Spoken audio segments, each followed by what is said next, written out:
अभी हम लोग करते हैं डस्ट ऑफ स्नो का जो शॉर्ट क्वेश्चंस 2 मार्क्स का, ठीक है, जो important questions. Okay, let it start. What is a dust of snow? Dust of snow क्या है? व्हाट डज द पोएट से हैज चेंज्ड हिज मूड? कैसे पोएट का मूड चेंज हो गया था, क्या चेंज हो गया था, ठीक है। And how has the poet mood changed? कैसे चेंज हो गया था उनका mood. A dust of snow means fine particles of snow. Dust of snow का मतलब क्या है ना, एकदम छोटा से छोटा, ठीक है, छोटा से छोटा स्नो का टुकड़ा, ठीक है, very small pieces of snow, that is called dust of snow. This dust of snow changed the poets mood. तो यही डस्ट ऑफ स्नो क्या कर दिया था, उनका मूड चेंज कर दिया था। उनका मूड क्या था, न सैड था, और उसको क्या कर दिया, न जॉयफुल कर दिया। The poets mood changed from the that of डिसमे। डिसमे means unhappiness, ठीक है, सॉरो, दुखी से उनको खुशी कर दिया, उनको हैप्पी कर दिया, ठीक है।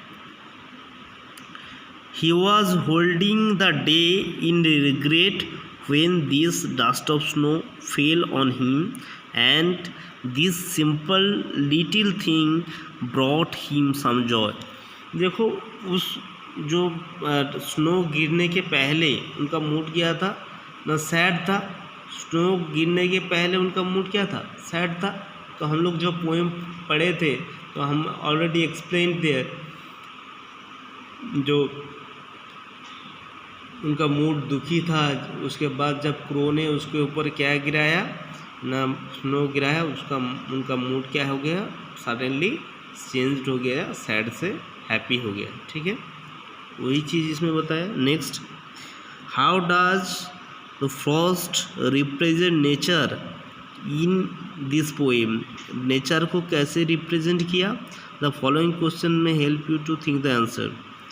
What are the birds that are usually named in poems? क्या क्या जो दूसरा पोएम में लिया जाता है, एक्चुअल पोएम्स में, इंग्लिश लिटरेचर का जो पोएम्स, जो so many poems you have read, उसमें ज़्यादा से ज़्यादा किस टाइप का बर्ड्स का लिया जाता है the beautiful birds like skylark, Nightingale, ठीक है, और सिंगिंग बर्ड्स। इसमें क्या लिया गया है, क्रो का लिया गया है। देखो, do you think a crow is often mention in poems? ज़्यादा से ज़्यादा पोएम में लिया जाता है, नहीं। What images come to your mind when you think of the crow? ठीक है, तो हम लोग और इस आंसर पढ़ेंगे, ठीक है। तो क्वेश्चन नंबर, इसका आंसर जब हम लोग खुद इसका आंसर इसमें देखो, हम लोग पढ़ते हैं। Frost has presented nature in quiet and unconventional manner, ठीक है, थोड़ा सा दूसरे तरीके से, अनट्रेडिशनल मैनर में, अनकन्वेंशनल मैनर में, जो दूसरा पोएट ने जैसे लिखते हैं, ठीक है, ऐसे नहीं लिखा, थोड़ा सा दूसरा टाइप का था, ठीक है। जैसे हम लोग रोड नॉट टेकन पोएम में क्लास 9 में तुम लोग भी देखे हो, जैसे सब लोग जिस रोड को लेते हैं, फ्रॉस्ट ने दूसरा रोड लेते हैं, उनका हमेशा ही उनका पोएम में क्या देखा जाता है, थोड़ा सा दूसरा टाइप का, सेकेंडरी चॉइस का, ठीक है, थोड़ा सा अलग हटके, सबसे हटके वो है, ठीक है। While in other nature poems we come across means मुलाकात होना, ठीक है, मीट, हम लोग मिलते हैं, हम लोग देखते हैं क्या ना, बर्ड्स सच एज नाइटिंगेल्स और sparrows, Nightingale, sparrows, beautiful birds में दूसरा पोएम में हम लोग देखते हैं बर्ड्स को, like Nightingale, sparrows, skylark. But Frost has used a crow in this poem. A crow can be associated with something dark, black और द फॉरबिडिंग। तो इसमें क्रो किस चीज़ से रिलेटेड और एसोसिएटेड है ना, डार्क, अंधेरा, ब्लैक और फॉरबिडिंग। फॉरबिडिंग मीन्स अनफॉर्चुनेट, ठीक है, और अनलक। That is why other poets usually mention singing nightingales और beautiful white doves in their poems. तो ये जो क्रो है वो ब्यूटीनेस को हाईलाइट नहीं करता है, ठीक है। तो इसलिए दूसरा पोएट ने दूसरा ब्यूटीफुल पोएम्स में जो नेचर पोएट होता है उसमें क्या लेता है, और भी दूसरा जो ब्यूटीफुल बर्ड्स है उसको लेते हैं, लाइक डव्स, नाइटिंगेल, स्काइलर, ये तो स्पैरोज। तो लेकिन पोएट ने अपना इस जो अनफॉर्चुनेट सिचुएशन, दुखी मूड, सॉरोफुल मूड, ठीक है, रिग्रेट मूड दिखाने के लिए क्रो का यूज किया, ठीक है। नेक्स्ट क्वेश्चन बी देखते हैं हम लोग। क्वेश्चन बी में क्या था,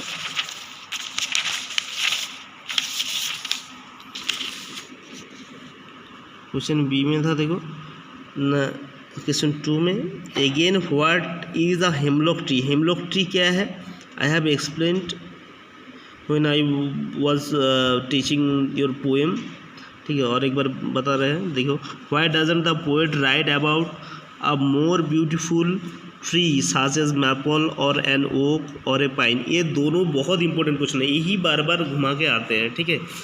कितने साल में क्यों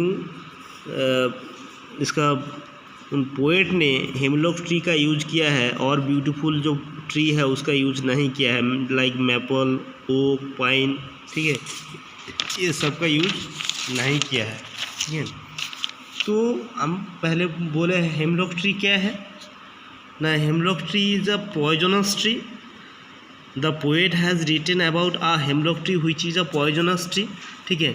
और कैसे दिखते हैं, लाइक पाइन ट्री और क्रिसमस ट्री के जैसा दिखते हैं, और उसका फ्लावर्स क्या होता है, वाइट फ्लावर्स होता है।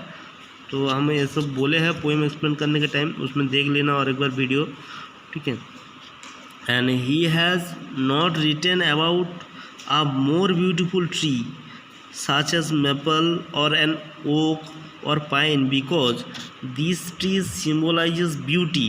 वो सब ट्री क्या करते हैं, beauty and happiness, beauty and happiness का सिम्बोलाइज करते हैं, ठीक है।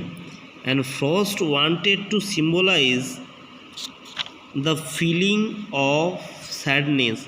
क्या करना चाह रहे थे फ्रॉस्ट ने ना, सैडनेस क्रिएट करना चाह रहे थे, इसीलिए एंड रिग्रेट, सैडनेस, दुख, एंड पछता, वो जो पछता रहे थे वो सिचुएशन क्रिएट करना चाह रहे थे, ठीक है।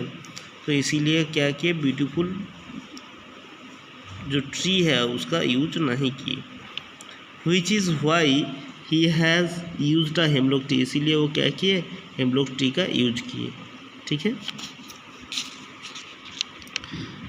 The crow and the hemlock tree represent sorrow. Crow और हेमलॉक ट्री क्या करते हैं ना, सॉरो का रिप्रेजेंट करते हैं। हमने देखो और एक बार क्वेश्चन इसका देख लेते हैं, sorry. What do the crow and hemlock tree represent. Crow और हेमलॉक ट्री क्या रिप्रेजेंट करते हैं, जॉय और सॉरो। जॉय और सॉरो क्या रिप्रेजेंट करते हैं, सॉरो।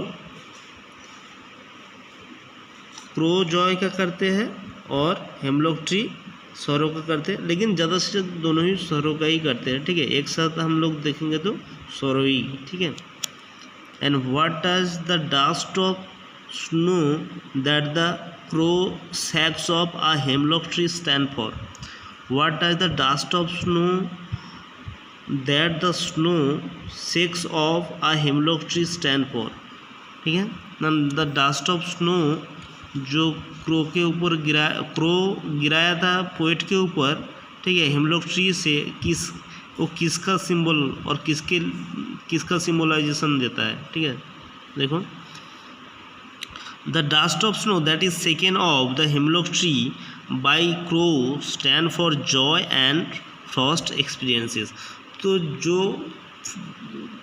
फ्रॉस्ट के ऊपर जब स्नो गिराया गया था, मतलब फर्स्ट पोएट के ऊपर जो गिराया गया था, उसके बाद क्या हो गया था, वो हैप्पी हो गया था। तो वो स्नो किस चीज़ का सिम्बलाइजेशन करता है ना, हैप्पीनेस का, ठीक है। And he has therefore used N unconventional tree. तो अनकन्वेंशनल और और रेयर ट्री जो जो दूसरा पोएट ने यूज नहीं करते हैं, ठीक है, तो उसका यूज किया है। एक ऑड ट्री का यूज किया है, ठीक है, जो कि हेमलॉक ट्री है, ऑड ट्री, क्योंकि वो ब्यूटीफुल नहीं है। एंड बर्ड, क्रो का यूज किया है, ऑड बर्ड, ठीक है। टू कॉन्ट्रास्ट, क्या दिखाने के लिए ना, to contrast them with joy in the from of the snow. Snow किसका सिंबलाइज है ना, स्नो क्या का सिंबलाइजेशन दे रहा है ना, हैप्पीनेस का। और क्रो